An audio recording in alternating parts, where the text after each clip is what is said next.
This ain't WCW. This ain't Monday Night Raw. This ain't SmackDown. This ain't even WWE.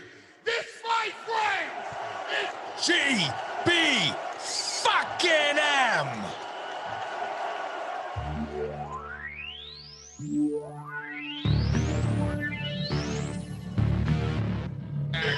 Extreme Week. Let's get the show on the road. It's time to wake up. It's Monday morning. It's Rex the Boot Atkins here as always with Easy E, Eric Kearney, and Joe Dog Hallam. What's going on? Hello, my kings and queens above 18. Oh, no, that's a different. Whoa. That's not us. That's a different Hey. podcast. Sorry. Heyo. That's not us. Sorry. That's not us. I'm super stoked for this one. Yeah, me too. Me too. Yeah, we got a big get on this one for. If he, can I just say, if this person, wait, am I allowed to? Yeah, go for it. If he doesn't do the well thing, I might kill myself.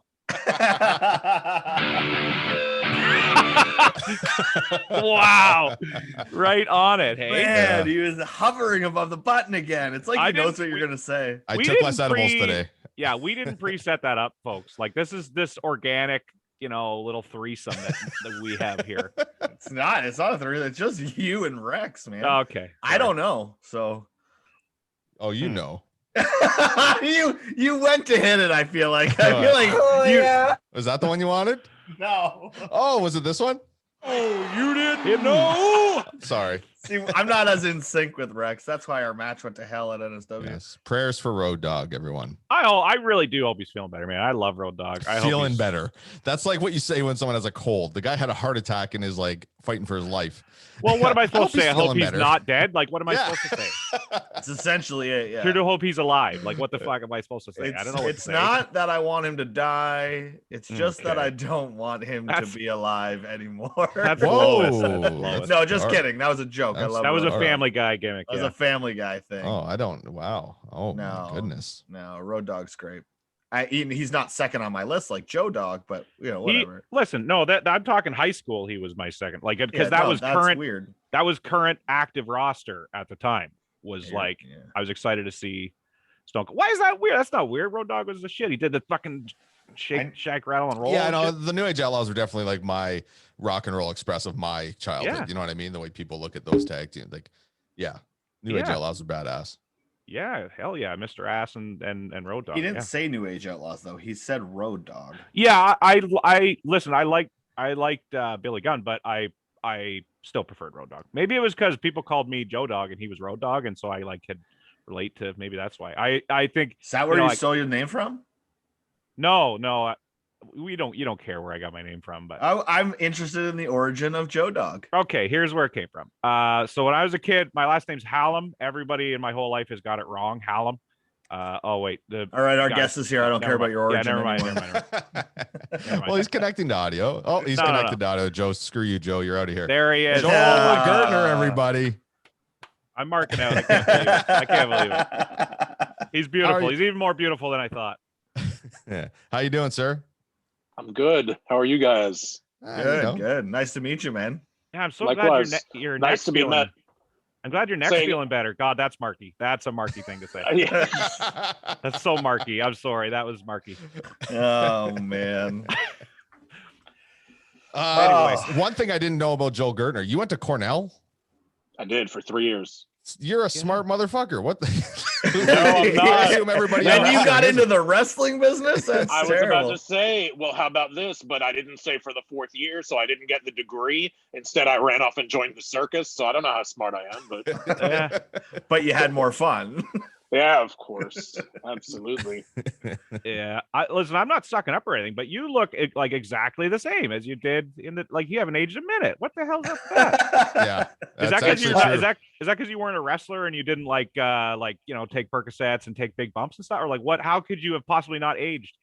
All of those could be factors. You know what I try to attribute it to? Have you ever heard living your best life? Yeah. So I try to take that to the umpteenth degree, and I try to make sure that I live well. Yes. Yes. It's working for me All so right. far. I'm not going to change anything.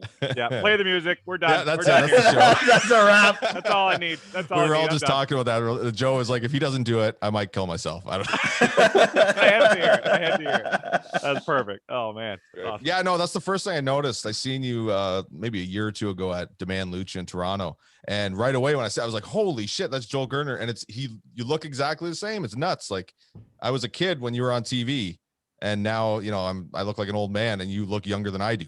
But depending how you measure, I was a kid when you were a kid, because whatever the opposite of to my credit is, I started in ECW 3 days after my 20th birthday. So if I would have started one weekend earlier, I would have started as a teenager. So my whole run there was from age 20 to age 25. So so I was young then, and I like to think I'm still relatively young now. And I'm glad you guys think that I look the part. What did your parents think of that at that age, being involved with a group not like not that? much. No. Not much would be an overstatement. No, yeah. Gosh, man, they didn't. They put me through private school lifelong, and then here I am doing this kind of creative, artsy fartsy, and much less professional wrestling, which I didn't need a degree to do. And so they kind of were not enthused. And then on a kind of smaller, more microcosm scale, like I'd come home because I was still 20, and I was still kind of during the summer or whatever in between school when I was still going, I was still living at their house. So here in like the summer of 96 or whatever it was, I'm still living in their house because I'm 20 years old, haven't got my own place yet. And I would go in Philadelphia, get caned by Sandman as part of an angle. And then I'd come home and, I'd take off my shirt and I'm about to go in the shower, and my mom or my dad sees my back all torn up from the kendo stick. And they're like, what's that? And I told them, and they made me write a little one pager in my own handwriting about how I would never subject myself to anything like that again while I was living under their roof. And I signed it. So, Did man, they I ever? think my dad was even on the phone with Paul at one time. I mean, dude, it was surreal, man. Like looking back, honestly, I feel like a sort of a child star because I was so young and green and so much of just a life rookie by the time I started ECW. It was really surreal. Yeah, like being that age, like, and it sounds like you went to private school, you said you went to Cornell, and then you end up in ECW, and your parents sound like they wouldn't be thrilled with that, like you said. But did they ever like come to a show and see what they were doing, like live? And then a few years later, they did. Yeah. Now, my grandmother used to hate it too. She used to hate me being in wrestling so much that she would record every episode. And then, like, when I'd be home visiting her, she'd have seen like me get put through a table by New Jack, and she'd be like, for money. Money. And I kind of, but He gets it. yeah, my parents went to a show on Long Island that wasn't too far away from Brooklyn, and gosh, I think the weekend they went, I think the show they went, because it was definitely at a venue where this happened, but it could have even been that same weekend, which would have been beautiful. We had one show where we did a Sunday afternoon as planned. It was booked as like a Sunday 3 o'clock. And then we had such a turnaway crowd. We had such an over twice capacity crowd that there was talk about adding an 8 p.m. so that we could do 2 shows for the crowd that showed up for that building. And my parents were either there on that day or that was the venue that they were at. But I know that was the venue they were at. And they met everybody that was on the roster at the time, everybody from, genius and creative and brilliant and sane to crazy and barking at the moon lunatic, and Wow. They're meeting all these characters like Fonzie and all these people. It was amazing because they're meeting all my friends and family and the people in life who I love knowing the most, but it was just kind of worlds colliding. Yeah, It's kind of like bring your parents to school or Yeah. one of those. Yeah. Was there anybody that they were like super impressed or smitten with, like oh, I really liked so and so, or was there anybody that stood out to them? Or I don't know that they met anybody at that level where they would have been able to. Everybody that they met was kind of, "Hey, how are you?" Oh, So okay. so while not this, not to disrespect anybody by saying no, but in theory no, because they didn't really get to know people. They were kind of just, it was their first and really their only time around that scene. So Yeah. the people who they met, they were kind of just doing introductions to. Yeah, it's not like But, they played cards or like had a cup of coffee. They just kind of quickly said hello. Yeah. Yeah, quickly said hello and watched the show and saw me, I guess, do my Gertnerism du jour. And yeah, I can only imagine, I mean, come to find out, like they weren't so thrilled about me getting in the business, or at least before I got my degree. They wish things would have ideally turned out at least a little bit differently. But having said that, come to find out that like my dad in the late 70s or early 80s or whatever, like when Florida wrestling was on the Spanish channel in New York City, he would kind of like flip. He was flipping through. It's not like he was revolted by it, in other words, like he'd watch a few minutes. Like, I don't have one of those stories like, oh, my dad was such a huge wrestling fan and we used to sit around and watch it. Nobody in my grandfather got into it, but he knew that I loved it and I got him into it, so that's one thing. But my dad, I don't think was completely, it reviled him or he was revolted or disappointed by it, because come to find out, as just something to watch for a few seconds or a few minutes, he was familiar enough with it, to know kind of the basics. But yeah, no, it was just very, very, very surreal. Yeah. What did they think of how dirty some of your promos were? Like some of your poems specifically were very very sexual. Like, did you ever try to like hide that a little bit from them? Like... No, well, not really. They knew that I loved comedy all along. They knew that I was a big Howard Stern fan as a teenager. Saw the movie Private Parts, had the book. I think my dad may have also. There are two books in the family, so one might be his, and he might have had the book too. My mom would drive me to elementary school in the early 80s, and playing on the car radio would be Don Imus with his sidekick Howard Stern. So I don't think they were so chagrined by the flavor of the humor. My dad has very much that kind of style of humor now in his personal life. If you're one of his friends or Facebook friends or whatever, you're getting a ton of memes that are kind of right up that alley anyway.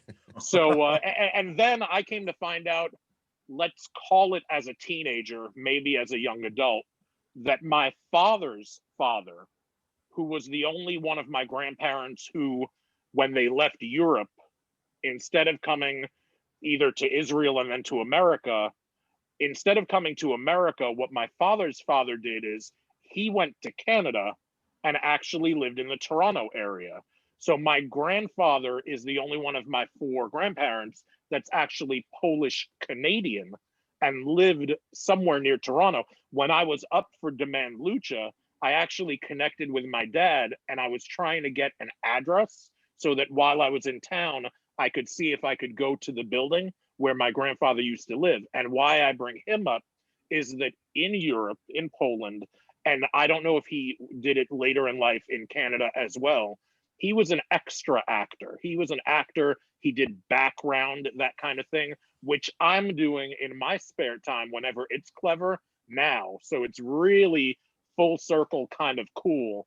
But God, I touched on 2 or 3 different things. I don't remember the original question. No, that's okay. Silent humor. Yeah. Long story short, yeah, my dad, is good for some obscenity and profanity and a little blue humor. So yeah, they're cool with it. They don't care about. Well, that. if you're part Canadian, we can claim you now. You're one of us. Yeah. Yeah. I guess by grandparents, I'm a quarter Canadian. So that's all we need. That's all we need. You're one of we're claiming you as ours now. Yeah. No family left in that area? Yes, I have perhaps some family still in for sure Montreal and maybe Toronto. I'd have to get a handle on it. I think some of the Canadian side might have migrated to California, but I think there is at least one branch of the family that still lives, I want to say, in Quebec. So yeah. Just some fine French folk with neck braces on and bow ties, walking around with a flannel. Well, Oui, oui. what's the French word for well? I don't even know. It'd be Yeah. like qu'est-ce que c'est? Yeah, but you don't want to say K. Oh, yeah, don't that's- even get him started. Right, We just did a whole So bit I- on so I this all think- last week. I think you'd want to at least Daniel Bryan hybridize it and maybe change it to we Yeah. all the way home. Qu'est-ce que c'est? I always say, man. if I have a French friend, and I always say qu'est-ce que sup? But that doesn't translate. It's not. No, That's not really French. No. No. Joel, what was it like working with the Dudleys? And I asked for a specific reason because I went to a SmackDown. I was front row. It was in Hamilton or something. Yeah, Hamilton. And Devon specifically was leaning against the barricade, and my buddy that I was with just tapped him on the shoulder and was like, "Yeah, man, good job." And he turned around and he's like, "You ever touch me again, I'll fucking kill you." And and they were the baby. He was the baby face at the time. Yeah. And listen, I was about to tell you, and then as a shoot, like he's the friendly one, you know? He's the front because So- WWE security came over to us and they're like, "Yeah, don't touch him. He's not joking." So we're like, "Oh, all right." But yeah, he just seemed like I was like, "Holy Christ!" He was the baby face and just turned around and just laid into my buddy. Maybe that's why when I asked them to be on, they told me to go fuck myself. Yeah, that's Yeah, that's why. yeah. Devon's cool as hell. Bubba is a good guy with a good heart, means well. He's good people, Bubba. He, I think, keeps people further at arm's length, protects himself, protects kayfabe in the business, protects the gimmick.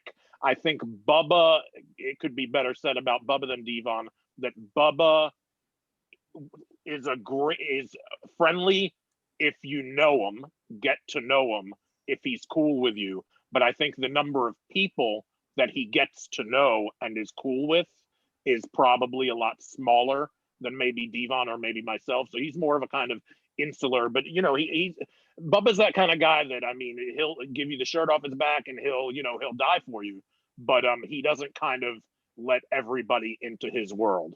And Devon's a great guy, son of a preacher and just, religious background, religious family, and just a real good guy, family man, has a few kids and just loves life. And both of them in their own way have risen to the top and they're living and continue to live the dream. And hats off to both of them. It was a pleasure. Those 2 or 3 years working with them were amazing. There was a dynamic for sure where I think in working with me and around me, where Devon, when we would all kind of meet or talk, Devon was the good cop, so to speak, and Bubba was the bad cop. But I get it.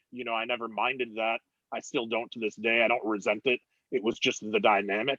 It worked well for us. It got stuff done. And that was it. Yeah, I think Bubba he's an intimidating guy. The one time I met Can him, be, yeah. I was an extra at like a Raw or SmackDown or something, and I'm standing there with my buddy Lakeem, and Shane McMahon comes in right behind us, and standing like kind of maybe about 15 feet away is like this crazy circle of talent. It's like The Undertaker, Bubba Ray Dudley, Tommy Dreamer, Edge. It was like a weird night where they're bringing people back for like a big thing, and Shane McMahon comes in and he grabs me from behind and starts moving me towards this circle of like talent. And I'm thinking like, what the fuck is he doing? And I'm just getting closer and closer and closer. And I see Bubba kind of out like peripheral, just look at me. And then I'm like, oh God, this is going to be horrible. And then finally I'm getting closer and closer. And finally I'm just standing in the circle and Bubba goes, what do you want? I'm like, and I look back and Shane's fucking gone. I'm like, what the fuck? Like, is he just ribbing me? And then Shane jumped off of something on like he was trying to rib Undertaker. But That's funny. yeah, I was just left standing in this circle of superstars as some idiot extra. Like, Bubba's just calling you out for it. Amazing. oh man, I almost shit my pants. Oh my goodness. That's awesome. Then there's don't forget about Spike. Yeah. Oh yeah. Yep. Yeah, did they get along pretty good in like a shoot, or was that? Yeah, Spike got along with everybody, and everybody got along with Spike. Really good guy, really bright, really creative, super bright. A teacher, like 6th grade English teacher. One of those guys, just like Ivan Koloff, that could walk around and quote Shakespeare. Really, really cool cat. Before we get out of here, for you, your time there with ECW, what would you say would be like your favorite moment, if you could pick one? Yeah, the one that I pick, because I want to kind of, and you'll see it's hard not to pick this. So I don't want to choose between children. So the one that I always pick is before a show in South Carolina. I think it was a house show. It could have been TV. I don't remember. A woman was in the locker room area. She was kind of backstage. So I knew she was somebody. I didn't know if she was related to one of the boys, maybe one of the guys that was local on that leg of on the tour. I had no idea exactly who she was. I didn't know, is she a wife? Is she a girlfriend? Is she a women's wrestler getting a try? No idea. Nobody really knew why she was there. I don't think anybody really knew her until about an hour later. It's still a good hour, hour and a half, maybe, before the curtain goes up. And we're in a room, and we get called into the room, and the woman's there on one side of the room, and all the boys are kind of standing around, like it's, Sniffer's Row or whatever. And we were shown by that woman a demonstration on how exactly is the best way to smoke a cigarette with your vagina. And I have to say, because that is not an experience that has been brought to me by any other workplace, university, institution. I would have to say that's probably the standout moment. I was so thinking the answer was going to be like, oh, this one night when he, something happened on the show. That was like his crowning achievement. He's like, no, this lady smoked a dart with her vagina. Yeah, and I didn't want to get super up close because then you're telling the story on Monday morning, and it's like, well, how did you get burned? Well, so I wanted to I wanted to have plausible deniability where I didn't want to be 6 inches away, but I did want to be within 5 feet. So, I got close enough, and I could actually see the inhalation and the breathe out, and I was looking on the mechanics. And I saw the smoke go in and out like it would if you were just hanging out outside the bar, whatever. And I couldn't believe it was possible, and it completely blew my mind. I wonder what she can do with chewing tobacco. Could you imagine? I mean, dude, this is women should rule the world for sure, because I mean, we can't, what are you going to do? I mean, our hole is like what, 3 millimeters? Yeah, we can only breathe from one hole. You know what I mean? Like, to get a catheter in there, now you got to get a Marlboro in there. But like man, like, I couldn't believe it. Was she brought in just for that, or what was she brought? I mean, shouldn't she have been? Yeah, she's very talented, I think. Yeah.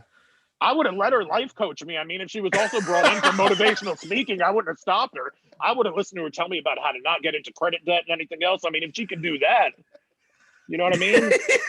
Yeah. Oh, man. Oh, I was like 23 years old. I'm thinking to myself, what am I going to see in the last 3/4 of my life? Like, this is seeing this already. Like, this is the main event. Like, I mean, God forbid. I mean, if I'm living for another 75 or 80 years, what am I going to get to see then? Somebody a woman smoke a cigarette with her vagina on Mars? Like, how do you tell people that? You know what I mean? Everything you did in the business, moment, and no, that's what the best is. Everything from that moment on just doesn't give him any pleasure anymore. Like, his life is divided. His life is divided into pre and post vaginal cigarette. He's like, he's just walking through life miserable. Yeah. Now the boys, for like a bachelor party or whatever, they're like, you want to go out to the strip club, and it's like, depends. Can anybody smoke a cigarette? Okay, Joel, where can everybody find you on social media, buddy? Well, if there's a woman out there that can put 3 apples inside and then get a fruit salad out, then she could reach me, or anybody else could reach me on Twitter at StudMuffinSays. You can find me on Instagram at Quintessential Stud Muffin. But if you want to be one of my first 7,000 followers there, you better be quick because I'm like a handful away. Please find me on YouTube. I've got a YouTube channel called Joel Gertner where I do everything but wrestling. So it's cooking, it's lottery scratch offs, it's unboxing, it's auctions, it's a whole lot of non-wrestling related fun. You can get a video message through Cameo. You can get a t-shirt through Pro Wrestling Tees. And then on the podcast end of things, I am part of That Was Extreme with the Blue Meanie and Josh Chernoff. That's available ad-free shows / Patreon. Our April episode just launched within the last day or so, and it is about the legend and legacy and career of the hardcore icon Terry Funk. And then I do my own podcast as well, which you can hear. You can ask Alexa to play it. You can find it on Spotify. You can also get it Apple, Android, and any of the platforms where you find major podcasts. And it is called the 69-Minute Eargasm. Beautiful. Love it. Thank you so much, man. I really appreciate you being on here. Yeah, that's awesome. Thanks, man. Thanks for having me. All right, folks, that's Monday morning. We'll see you again tomorrow.